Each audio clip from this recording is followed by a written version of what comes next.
Hai semua, Assalamualaikum warahmatullahi wabarakatuh.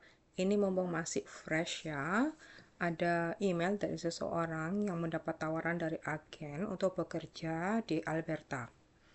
Kemudian karena saya tidak tahu bagaimana ngecek agen di Indonesia itu gimana, akhirnya saya sempat tanya ke ChatGPT dan akhirnya saya membuat presentasi ini. Karena insya Allah akan berguna buat Anda yang berada di tanah air, bagaimana mengecek apakah agen itu perusahaan legit atau perusahaannya itu benar-benar ada, sah, bukan abal-abal, bukan perusahaan palsu.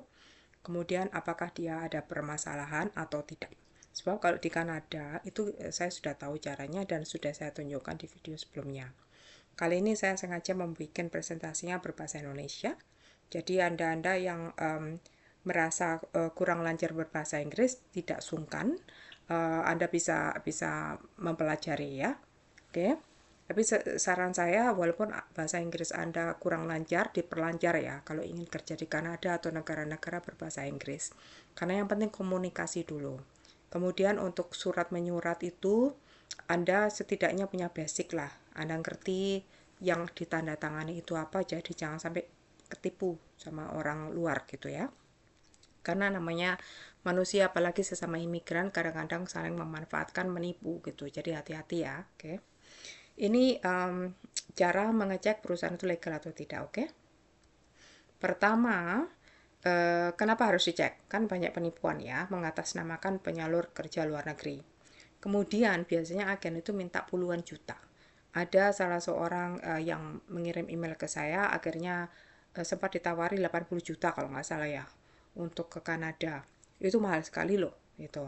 Makanya saya selalu bilang kalau bisa, daftar sendiri, online, karena caranya mudah, jelas kalau di Kanada tuh step by stepnya tuh jelas dan biayanya tidak terlalu besar dibanding kalau pakai agen ya, apalagi kalau Anda sudah pintar bahasa Inggris, jadi nggak ketipu. Tapi lihat video saya sebelum ini, perbedaan butuh agen atau tidak. Kalau Anda merasa kurang mampu, takut salah, Anda terpaksa bayar agen, nggak apa-apa. Berapa biayanya agen saya kurang tahu, setiap agen berbeda. Saya sendiri nggak pernah mengalami ikut agen, tapi pernah ada orang yang datang dari Amerika kerja di Kanada melewati agen. Agennya dari Amerika ya ke Kanada. Ternyata caranya itu dia nggak bayar di depan dalam jumlah besar, tapi setiap gaji dia otomatis dipotong. Itu cara lain, itu yang saya tahu di sini. Kalau di Indonesia saya kurang tahu. Saran saya Anda telepon sendiri ke agen itu. Kemudian interview. Anda berhak tanya loh ya. Jadi interview itu dua arah. Jangan merasa saya butuh kerja, Anda berada di bawah dia. Tidak. Karena ini masa depan Anda. Jangan sampai Anda sungkan bertanya, kena perusahaan abal-abal, human traffic, ginjal dijual seperti di Kamboja. Itu jadi Anda harus sadar kebutuhan mereka itu mencari orang-orang kok sampai ke Indonesia, ke luar negeri. Kenapa? Logikanya orang Kanada tidak ada yang mau kerja itu. Berarti mereka butuh sekali. Kalau nggak gitu perusahaannya bisa bangkrut kalau nggak jalan. Makanya Anda itu harus berpikir sebagai tenaga ahli. Tuh. Anda itu tenaga ahli walaupun mungkin merasa itu cuma kerja koki kok, cuma tukang kok, cuma potong rambut.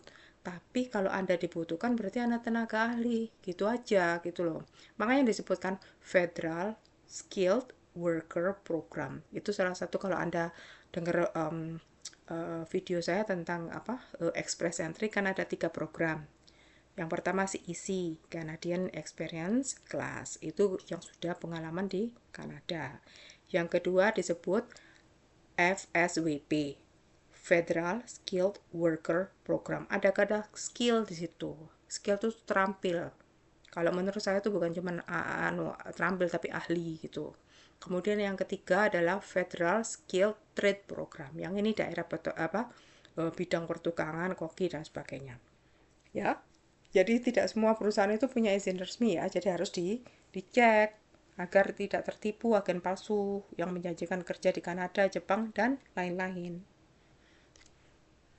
Jadi ini caranya ya. Pertama ada website Kemnaker ternyata. Ini saya juga belajar loh terus terang aja karena saya nggak tahu di Indonesia sistemnya gimana walaupun saya orang Indonesia ya. Jadi Anda masuk di website ini, pilih data ini, kemudian cari nama perusahaan. Kemudian lihat status izin dan negara tujuan, ya. Kemudian cek legalitas di OSS Go ID. Cari nama perusahaan dan pastikan punya nomor induk perusahaan. Ini kan saya nggak tahu, saya akhirnya belajar. Kemudian tanya Disnaker daerah, hubungi Disnaker kota atau kabupaten asal perusahaan itu. Kalau Anda tahu perusahaan misalnya di Jakarta, coba tanyakan apakah punya izin P3MI. Saya kurang tahu P3MI itu apa ya. Saya tidak tanya ke ChatGPT, tapi Anda mungkin lebih tahu. Kemudian cek juga di sini AHU Kemenkumham. Ya, di sini. Kemudian menunya perseroan terbatas. Cek apakah PT-nya resmi dan aktif, ya. Kemudian ciri perusahaan legal. Itu terdaftar di Kemnaker tadi dan punya BP2MI. Aduh, saya bingung antara Prancis, Inggris sama Indonesia. BP2MI ya. Kemudian komunikasi profesional itu lewat email dan kantor. Itu dia emailnya itu nama perusahaan bukan gmail.com, bukan Yahoo, bukan Hotmail, tapi nama perusahaan gitu. Kemudian mereka punya kontak resmi dan punya training, pelatihan. Jadi kalau Anda ke Kanada nggak sekedar berangkat, tapi dilatih dulu. Kemudian biayanya transparan dan wajar, nggak terlalu mahal gitu.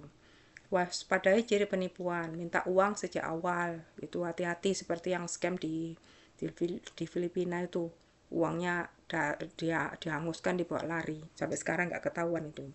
Kemudian dia tidak punya izin resmi, janjinya gaji besar tapi tidak masuk akal. Kan saya sudah ajarkan gimana sih caranya untuk melihat gaji di Kanada, itu ada sistemnya sendiri, pakai NOC atau TER, apa bahasanya TER ya, bahasa Indonesia ya, TIR kalau bahasa Inggrisnya. Atau dia cuma kasih kontak lewat WhatsApp pribadi, itu mencurigakan, harusnya nomor teleponnya tuh resmi, bisa dilacak gitu. Nah, ini tips tambahan dan ini halaman terakhir saya.